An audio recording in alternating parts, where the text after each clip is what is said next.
Good morning, guys. I hope you had an awesome Memorial Day weekend. Getting caught up on some vlogging here after taking a break. Was nice to kind of just chill and relax and not have to worry about anything.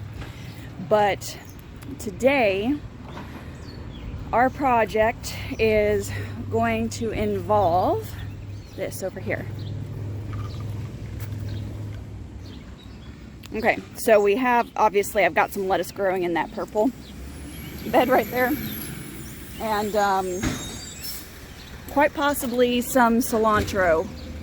I think this is the cilantro. Yeah, that's cilantro. So obviously we've got some leftover plants probably from last year, things that have been dumped in here, and then there's some weeds that need to be cleared out.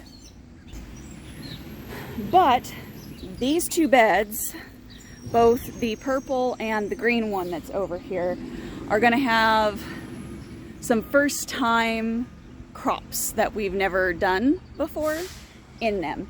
This purple one here is going to have, I think I'm going to go on ahead and I'm going to put the Cherokee bush pumpkin in here. Now, supposedly that's a pumpkin that's a little bit more compact, a little bit less sprawly. So cross your fingers for me, guys, that it ends up working out. And then the green one over here, I'll show you this one. Same design, same depth, same everything. This is going to have our cantaloupe in it. I'm going back and forth. I haven't decided fully if I'm going to put some corn in here and kind of do like a two sisters method. I think I might go on ahead and try it. I've never grown corn before either, so we could just consider all of it an experiment and, you know, call it good in that realm. But I'm going to go on ahead and get started clearing out these beds and then bringing some soil. I don't know if I've got enough soil to do both today, but I am definitely going to be doing the cantaloupe today because the cantaloupe does need to go into the ground. So, fingers crossed that everything goes according to plan, and I will put you on hyperlapse here, okay?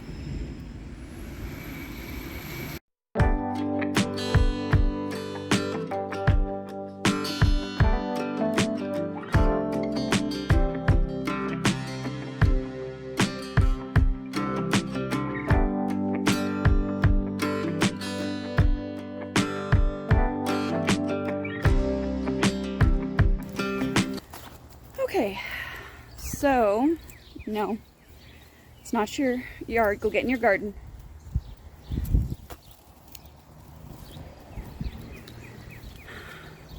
Corralling the hound here. I think she's tracking a squirrel. I saw him out here playing earlier before we came out. They keep me on my toes. All right, so we have our melon here, and it is called a sugar cube cantaloupe. It is from Johnny's Seed Company. Let me get the, that's what I ran in the house to do, was to get the packaging. All right, so I'm gonna put you down here. There we go. Okay. So it's a hybrid. This is an F1 hybrid, to be precise, from Johnny's. Now, one of the things that it does recommend is transplanting this one, but they usually recommend after a certain point to put it in a peat pot. And the main reason for that is because peat pots break down and then you have no root disturbance, because when it comes to these types of varieties, they don't like their roots being, you know, broken up like you would on a tomato plant that you get from your local garden center or home improvement store. That being said, we're gonna find out if that's entirely true, because this is a plastic pot that I have to get it out, and I've got 2 in each pot because I wasn't sure what the germination was first time growing these and first time seed starting them. Now for me personally, and this is just me personally, you may be asking why I didn't just go on ahead and direct sow it. Now I could go on ahead and direct sow these. However, when it comes to squashes, cucumbers, eggplants, and this is kind of a cousin and in that family, they're not directly related, but they're kind of close. I seem to have really bad luck. I don't know what it is. Every single time that I have tried to seed start, say, a cucumber or a squash, it never germinates, or it pops up and then it just dies. I'm guessing pest pressure or maybe birds or something happens, but I can never seem to get them to do real well. However, when I've gone to stores and I've bought already rooted plants and everything, no problem. I've been able to put them in. I have about a 2-week lag, and then I have so much cucumber or squash that I can't even function to deal with it. So that's why I went on ahead and did this. And the package here from Johnny's actually recommends that it be transplanted. But like I said, they said to do it in a peat pot so that there's no root disturbance. Yeah, so there's a little bit more information on the back of the package. It says that it does like a light, well-drained soil with a pH of 7 and southern exposure, which this side does get southern exposure. It doesn't get southern exposure so much in the morning because we've got a lot of trees and houses down here in the row, and so it blocks a lot of the early morning southern exposure. But that's okay. I think it's still going to do really well here if I don't disturb the roots too much. So cross your fingers for me, guys, so I can get this insanity planted. And then we will move on to the corn.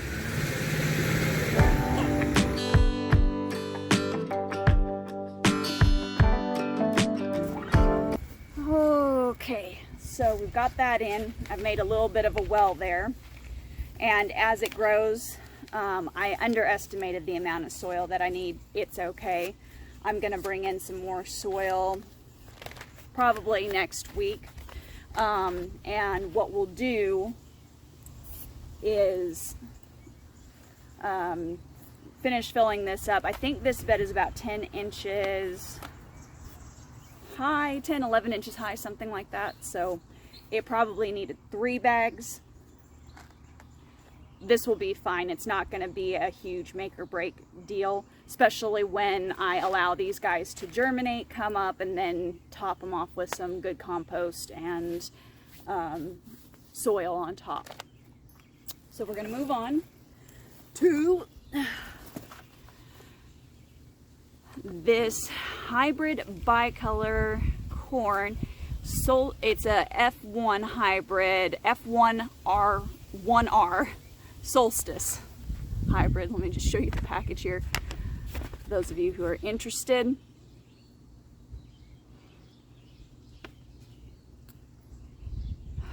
All right.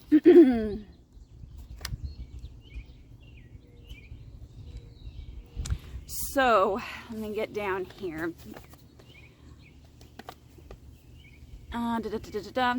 So they recommend here a soil for this should have a pH of about 6.0 to 6.8. So that's pretty close to what the cantaloupe is needing. Sow shallow and thickly, 3/4 to 1 inch deep, 6 to 7 inches apart. Or you can do 2 seeds every 9 inches, thinning to 1 plant in rows 30 to 36 inches apart. Soil should be moist but not wet. Plant in blocks of at least 4 rows for proper pollination. Needed for well-fed ears. Succession planting can be made into early summer. Now, I have no idea, okay, how this is going to go. I've never planted corn, so double experiment going on in this bed. And based on the wind that's kicking up, we've got a storm coming in.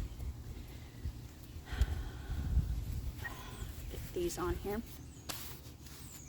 Oh, mucky and dirty. Gotta love gardening. Okay. Let me get up here. So, normally with the Native American way of doing things is anywhere from 2 sisters to 3 sisters. I've seen as much as 6 on YouTube. You can go on ahead and look this up on Google and get some more information. But basically what it is planting a type of melon or squash with your corn. So I have 2 sisters because I've got 2 plants that I'm going to be putting in this bed here. If I wanted to do 3, I could have something else growing in here with it. I don't have anything else really that needs to go in here, and for this restricted amount of space, I don't want to overplant because I don't want to strip the soil of vital nutrients. These guys are going to be big on needing good feeding. So when I come in to fill this up, I will probably go on ahead and fill it up with mostly compost. Maybe add in a really good organic topsoil just to kind of break up the compost a little bit, but otherwise I'm definitely going to be filling this up. I also did amend this. You might have seen that. I don't know, but show you. I love worm castings. Really high in nitrogen. Actually, it's really good and high in a lot of things. Nitrogen, phosphorus, magnesium, all of the essential trace minerals that we really need to have in our soil and in our plants. So what I'm going to do is I'm basically going to plant on that side, and then over here on this side where you can see these gaps. And then I'm going to do what the first recommendation was, which is 3/4 to an inch deep and 6 to 7 inches apart. And then what I'll do is thin these guys out a little bit if I need to. Okay, so let's go on ahead and get these seeds in.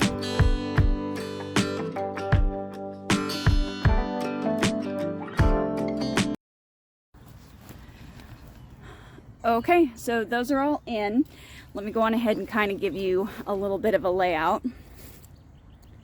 So we have here in the middle now, these 2 are going to end up competing, so I'm just going to see which one is going to be the strongest. I'm banking it's going to be this one. This one's a little bit weaker. So as soon as I can determine which one is dying out, I'll just snip off the one and let the other take over, because we really only need one. But what I did was, I'm not sure how closely, I don't know if I had you guys close enough that you could really see, but I went down in a row here, and then I came over and went up in a row here, and came at an angle here and put a seed here. Same thing over here. So I came down, came up, and then put one at an angle over in here. Now you don't have to necessarily do it that way. That's just what I did based upon the space recommendations on the packaging. Plus, you really want corn planted in blocks. That's part of the reason that we haven't grown corn yet, because you really have to have them in groupings or blocks for germination, and we have not had the space to do that. I wish we had the space to do that. Now what I'm doing here is not going to be enough for us to have over the winter by any means, but this is going to be fresh eating and we will enjoy it. I'm pretty sure the dogs will enjoy it.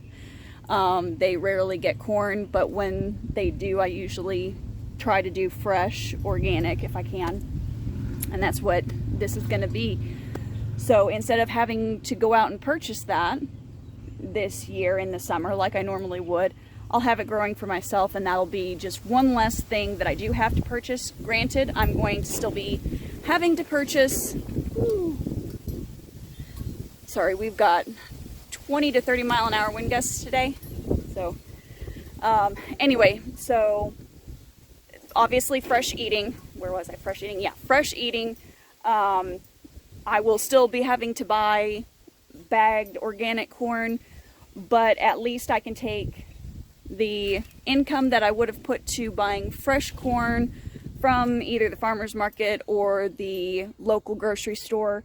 I can dedicate that towards the frozen corn that we keep in the freezer, and I'll be able to stockpile a little bit more of that type of corn. And who knows, maybe I'll be able to succession sow in here and I'll be able to have some for winter.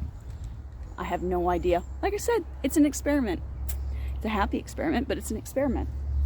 So obviously I don't have enough soil to finish our purple guy over here, but that's okay. That'll be for another day. And that one's going to be the exact same thing, only in the middle. Instead of having a cantaloupe, we're just going to put a bush pumpkin in that one instead. So it'll be the exact same thing. It'll just have a pumpkin in the middle instead of a cantaloupe. But I think that's all I've got for you guys today. And thank you to our vets out there for your sacrifice. And I hope that you were able to be home and spend some time with friends and loved ones. And if you weren't and you are out there defending us, thank you so much. Our prayers are with you. So are our thoughts. And guys, as always, keep it simple, natural, and essential. And I will see you on the next video. Okay? Bye.